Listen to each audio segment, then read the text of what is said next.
స్థానిక Gandhinagar municipal high స్కూల్లో కిషోర్ వికాస కార్యక్రమ ముగింపు రోజు జరిగింది. ఇందులో ముఖ్య అతిథిగా ఉభయ గోదావరి జిల్లాల ఆర్జేడీ శ్రీమతి సుజాత ముఖ్య అతిథిగా విచ్చేసి మాట్లాడుతూ మే 2వ తేదీ నుండి జూన్ 10వ తేదీ వరకు జరిగిన ఈ కిషోర్ వికాస కార్యక్రమం నిర్వహించడం జరిగిందని, ఇందులో కిషోర్ బాలికల యొక్క వ్యక్తిగత పరిశుభ్రత, రక్తహీనత, బాల్య వివాహాలు మరియు వ్యాయామం, క్రీడలు, ఫోక్సో చట్టం గురించి వివరించడం జరిగిందని తెలిపారు.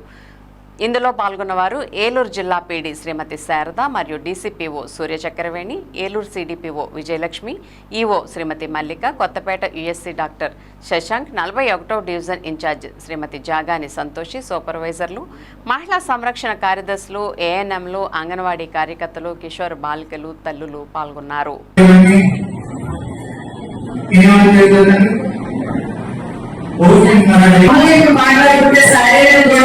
మానసికంగా స్థిరంగా ఉన్నారా అని మాట్లాడుతూ ఉంటే 18 సంవత్సరాలు హైట్ ఉండాలి, ఇంత ఎత్తు ఇంత బరువు ఉంటే ఆ అమ్మాయి శారీరకంగా ఆరోగ్యంగా ఉన్నట్టు అంటుంది. ఆ సమయానికి ఆ అమ్మాయి యొక్క మానసిక స్థితి ఏ లెవెల్లో ఉండాలి అనేది కూడా ఇప్పుడు పెట్టడం జరిగింది. సో ఇప్పుడు మనం చాలా మంది ఏజ్ నడిచిపోతూ ఉంటుంది. ఏజ్ నడిచిపోతూ ఉన్నప్పుడు అది మన చేతిలో ఉండదు, మనం ఏం చేసుకోవడం ఉండదు. ఫిజికల్ గా మనం ఎలా డెవలప్ అవ్వాలి అని చెప్పడానికి మనం సరిగ్గా ఆహారం తింటున్నామా లేదా, ఎత్తుకైనా బతుకున్నామా లేదా అని మాత్రమే చూస్తుంటాం.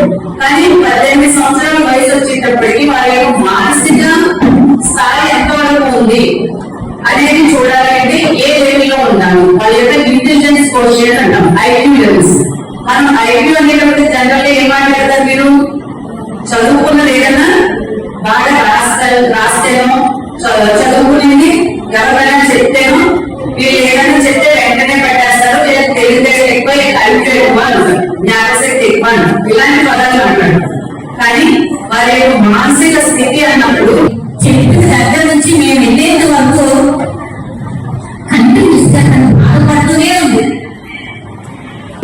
నేను చైతన్య సెంటర్ నుంచి వచ్చాను. మా టీచర్ పేరు ఝాన్సీ లక్ష్మి. నాకు ఈ కిషోర వికాసంలో నేర్పించింది ఏంటంటే శారీరక ఎదుగుదల,